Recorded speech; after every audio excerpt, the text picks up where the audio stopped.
القصيدة العذب وحروف الجزال ما تليق الا على بنت الاصول. يوم اغني باسمها ذيك الغزال البيوت الكايفة فيها تطول، تستحق المدح ما فيها جدال، كاسبه كل الحلا عرض وطول، كاسبه كل الحلا عرض وطول.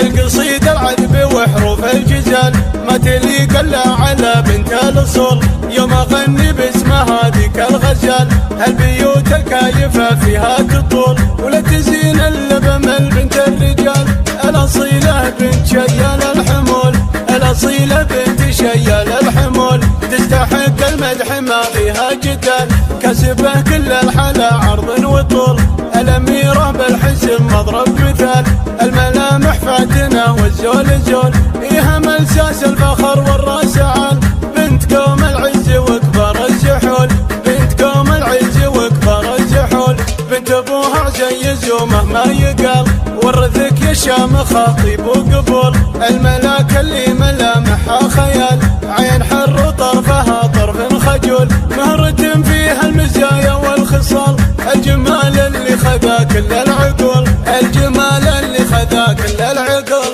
مثل نور البدر في عتم الليال، من لمحها يا عرب صبه ذهول، الذهب يزهى على ذاك الجمال، زادته ما زادها بنت الاصول، لمشت في مشيها عز ودلال، من دلعها تشبه الظبي الجفول، من دلعها تشبه الظبي الجفول، بالمزايا واصل حد الكمال، بالفعل ما تقبل انصاف الحلول، فرقه بين البني في كل حال، ومشيها بين تصدر بالفعول. القصيدة العذب وحروف الجزال ما تليق الا على بنت الاصول. يوم اغني باسمها ذيك الغزال البيوت الكايفة فيها تطول، ولا تزين الا بمل بنت الرجال، الاصيلة بنت شيال الحمول، الاصيلة بنت شيال الحمول، تستحق المدح ما فيها جدال، كسبه كل الحلا عرض وطول، الاميرة بالحسن مضرب مثال،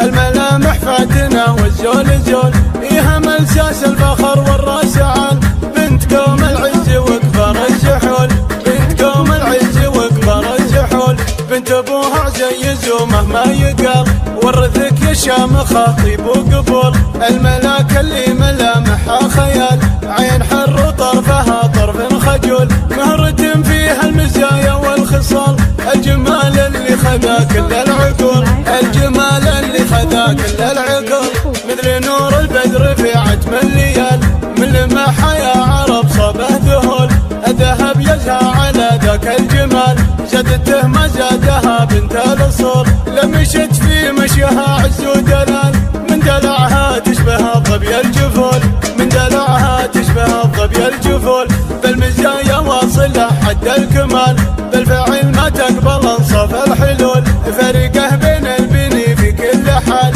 ومشيها بين تصدر بالفعول.